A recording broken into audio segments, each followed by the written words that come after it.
మరో breaking news చూస్తున్నాం. కేసీఆర్ హరీష్ రావు పిటిషన్లపై హైకోర్టులో వాడివేడిగా వాదనలు జరిగాయి. హైకోర్టు సీజే బెంచ్ విచారణ రేపటికి వాయిదా వేసింది. అడ్వకేట్ జనరల్ కు 3 ప్రశ్నలు వేసింది హైకోర్టు. 60 పేజీల రిపోర్టును పబ్లిక్ డొమైన్ లో ఉంచారా అని కూడా ప్రశ్నించింది. పిటిషనర్లకు 8B నోటీసులు ఇచ్చారా లేదా, కమిషన్ నివేదిక ప్రస్తుత పరిస్థితి ఏంటని అడిగింది. కమిషన్ రిపోర్టుపై ప్రెజెంటేషన్ ఇచ్చారా అని కూడా ప్రశ్నించింది.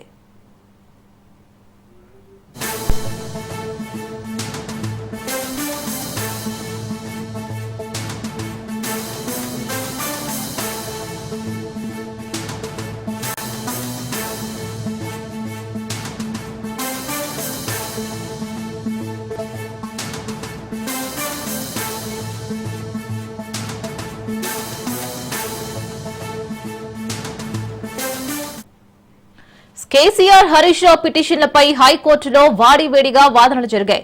హైకోర్టు సీజే బెంచ్ విచారణ రేపటికి వాయిదా వేసింది. అడ్వకేట్ జనరల్ కు 3 ప్రశ్నలు వేసింది హైకోర్టు. 60 పేజీల రిపోర్టును పబ్లిక్ డొమైన్ లో ఉంచారా అని ప్రశ్నించింది.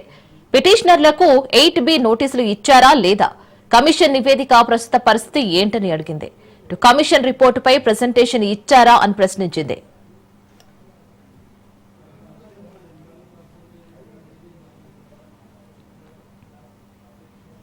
సో దీనికి సంబంధించి పూర్తి డీటెయిల్స్ మా ప్రతినిధి రత్నకుమార్ లైవ్ లో అందిస్తారు. రత్నకుమార్, కాళేశ్వరం ప్రాజెక్టులో అక్రమాలు జరిగాయని వీటన్నిటిని కూడా వెలికి తీసే ప్రయత్నం చేస్తున్నామనంటూ కూడా ప్రభుత్వం ఒక కమిషన్ ఏర్పాటు చేసింది. ఆ కమిషన్ పేరే పీసీ ఘోష్ కమిషన్. ఈ కమిషన్ పూర్తిగా విచారణ చేసింది. ఇందులో గతంలో ముఖ్యమంత్రిగా ఉన్నటువంటి కేసీఆర్ ను, అలాగే ఆ సమయంలో నీటిపారుదల శాఖ మంత్రిగా ఉన్న హరీష్ రావుతో పాటు ప్రధానంగా ఇందులో ఇన్వాల్వ్ అయినటువంటి ఇతర నాయకులందరినీ కూడా విచారించడం జరిగింది. దీనికి సంబంధించి పూర్తిగా ఒక నివేదికను తయారు చేసింది పీసీ ఘోష్ కమిషన్. అయితే ఈ నివేదిక పూర్తిగా తప్పులు తడకగా ఉంది. ఇది తమను ఇబ్బందులకు గురి చేసేలాగా, అనేక సమస్యలను సృష్టించేలాగా ఇటువంటి వాస్తవాలు అనేవి లేకుండా ఈ కమిషన్ను యొక్క నివేదిక అనేది తయారు చేశారు. కాబట్టి దీన్ని రద్దు చేయాలి అనేటువంటి విషయాలను మెన్షన్ చేస్తూ ఇటు కేసీఆర్ అలాగే హరీష్ రావు వీళ్ళిద్దరూ కూడా హైకోర్టును ఆశ్రయించారు. ఈ క్రమంలోనే ఇవాళ సుదీర్ఘ విచారణలు అనేవి జరిగాయి హైకోర్టులో. వైపున ఇటు కేసీఆర్ హరీష్ రావు తరపున సీనియర్ న్యాయవాది సుందరం తన యొక్క వాదనలను వినిపించారు. మరోవైపున ప్రభుత్వం తరపు నుంచి అడ్వకేట్ జనరల్ ఆయన తన వాదనలు వినిపించడం జరిగింది. మొత్తం మీద ఈ వాదనల అనంతరం తదుపరి విచారణను రేపటికి వాయిదా వేస్తూ ఒకవైపున కోర్టు తీర్పు చెప్పింది కొద్దిసేపటి క్రితమే. ఇక రేపు మరొకసారి ఈ యొక్క పిటిషన్ల మీద వాదనలు అనేవి జరగబోతూ ఉన్నాయి. అయితే ఇప్పటి వరకు జరిగినటువంటి వాదనలలో అనేక కీలకమైనటువంటి విషయాలను వినిపించారు కేసీఆర్ హరీష్ రావు తరపున న్యాయవాది సుందరం. ఒకవైపున ప్రభుత్వం తరపున న్యాయవాదులను ఎవరైతే అడ్వకేట్ జనరల్ ను ఇరుకుని పెట్టేటువంటి ప్రయత్నం కూడా చేశారని చెప్పాలి. ముఖ్యంగా తను చేసినటువంటి వాదనలకు సంబంధించి కూడా కాళేశ్వరం ప్రాజెక్టు నివేదిక రద్దు మీద కమిషన్ ఇచ్చినటువంటి నివేదికను ఏదైతే ఉందో దాన్ని పూర్తిగా రద్దు చేయాలి. ఎలాంటి ఆధారాలు లేకుండానే ఒక నివేదికను తయారు చేశారు. ఇది పూర్తిగా బీఆర్ఎస్ పార్టీని ఇరుకున పెట్టేందుకు తయారు చేసినటువంటి నివేదిక తప్ప ఇందులో ఎటువంటి వాస్తవాలు లేవు అనేటువంటి విషయాలను కూడా ఆయనకు తన వాదనలో వినిపించారు. మరోవైపు నిబంధనలకు విరుద్ధంగా ఈ యొక్క కమిషన్ యొక్క నివేదికను రూపొందించడం జరిగింది. దురదృష్టవశాత్తు వివిధ కారణాలతో మేడిగడ్డ బ్యారేజ్ ఒక పిల్లర్ కుంగింది. వర్షాకాలంలో అకాల వర్షాల కారణంగా అది కూలింది. కుంగిపోవడానికి డిజైనింగ్ కానీ ఇంజనీరింగ్ తో ఎటువంటి సంబంధాలు లేదు. అలాగే నివేదిక కాపీలను తమకు అందజేయకుండా మీడియాకు అందజేయడంలో వారి యొక్క దురుద్దేశాన్ని బయట పెట్టారు అనేటువంటి విషయాలను కూడా ఎవరైతే కేసీఆర్ హరీష్ రావు తరపున వాదనలు వినిపించినటువంటి సీనియర్ అడ్వకేట్ సుందరం తన యొక్క వాదనలను వినిపించడం జరిగింది. మరోవైపున సెక్షన్ 88 నోటీసులను ఇవ్వాలి, అలాగే నివేదిక కాపీలను ఇవ్వాల్సి ఉన్నప్పటికీ కూడా ఇప్పటి వరకు కూడా ఎవరినైతే విచారించడం జరిగిందో ఇటు కేసీఆర్ గానీ హరీష్ రావు గానీ సరైనటువంటి రీతిలో నోటీస్ కాపీలను అందజేయలేదు అని తన యొక్క వాదనలను వినిపించడం జరిగింది.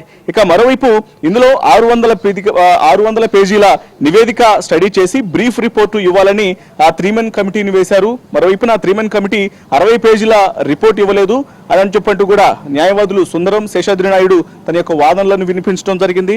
మరోవైపు 60 పేజీల రిపోర్టు మీకు వచ్చిందా అని ఇటు హైకోర్టు కూడా వీళ్ళను ప్రశ్నించడం జరిగింది. అయితే అసలు 60 పేజీల రిపోర్ట్ అనేది రాలేదని తెలియజేసినటువంటి నేపథ్యంలోనే అసలు ఈ రిపోర్ట్ను ప్రస్తుతం ఎక్కడ ఉంచారనేటువంటి ప్రశ్నలు కూడా కురిపించడం జరిగింది. పూర్తిగా ఈ యొక్క ఆర్గ్యుమెంట్స్ లో గతంలో అంటే ప్రభుత్వ పాలకుల్ని ఇబ్బంది పెట్టే విధంగానే ప్రస్తుతం ఈ యొక్క కమిషన్ను ఏర్పాటు చేసి చేయనటువంటి తప్పుకు తమకు నచ్చినటువంటి ఒక కమిషన్ను ఏర్పాటు చేసుకొని ఇందులో కేసీఆర్ హరీష్ రావుతో పాటు గతంలో బీఆర్ఎస్ పార్టీ యొక్క ప్రతిష్టను మొత్తాన్ని కూడా దెబ్బతీసేందుకే ఈ యొక్క నివేదికను ఆ రకంగా తయారు చేశారనేటువంటి వాదనలను వినిపించడం జరిగింది.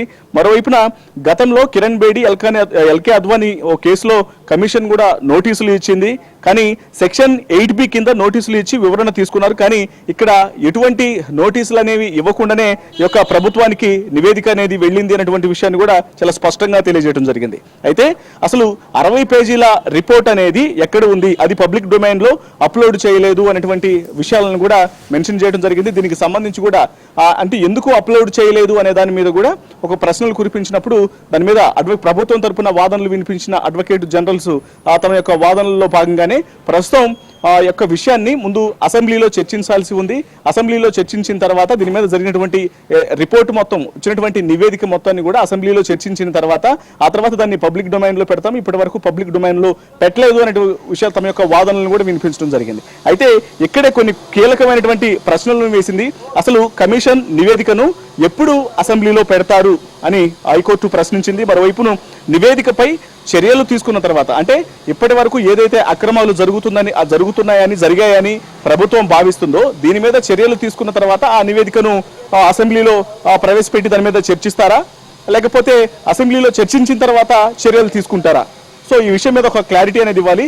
ఇది మేము చాలా సీరియస్ గా అడుగుతున్నాము అని స్పష్టంగా మెన్షన్ చేయడం జరిగింది. ఇక మరోవైపు రేపు అయితే వీటన్నిటికి సంబంధించే తాము రేపు సమాధానం చెబుతామంటూ కూడా అడ్వకేట్ జనరల్స్ తమ యొక్క వాదనలను వినిపించినప్పుడు హైకోర్టు మరో ప్రశ్న వేసింది.